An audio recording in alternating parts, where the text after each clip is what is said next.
За бид нар одоо автогаалгын газар очиж машин өгдгөө. Тэгдэг. За тэгээ нэг удаа машина нэг хүн өгч. Тэгсэн нилээх очтой байж. За. Дээр нилээ орой болцсон болохоор машина орхоо явжээ. За төлхөтөө за өглөө ирээд авъя гэд. За өглөө ирээд машина авах гэсэн чинь машин өгдөг.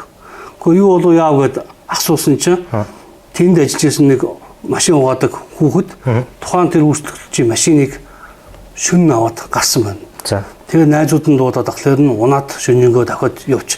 Өглөө хүн ирэхэд нь машин байдгүй.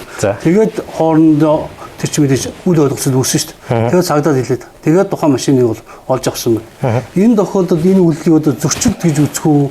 Нэг бол гэмт хэрэг гэж үзэх үү?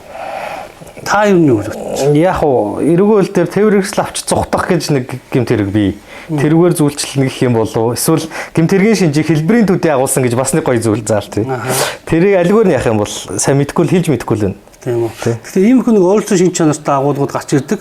Одоогийн дагаж мөрдөж байгаа эрүүгийн хуулийн тусгай ангийн 17 дугаар зүйл зааснаар бол автоэрийн эрсдэл зөвшөөрлөгөө авч явж байгаа саяны үйлдэлийг бол гэмт хэрэг гэж тооцож байгаа. Харин магадгүй нөгөө нэг угаалгын газар машина өгсөн байна шүү дээ. Тэр үед магадгүй хин нэгэн машиныг нь шунхаа сэтэлтэйгээр авч явж байгаа үйлдэл байх юм бол булааж байгаа юм уу, дээрэмж байгаа юм уу, залж байгаа юм уу, тухайн үйлдэлээр явдаг, шийдэгдэж явдаг. Ийм учиртай ойлголт аваа.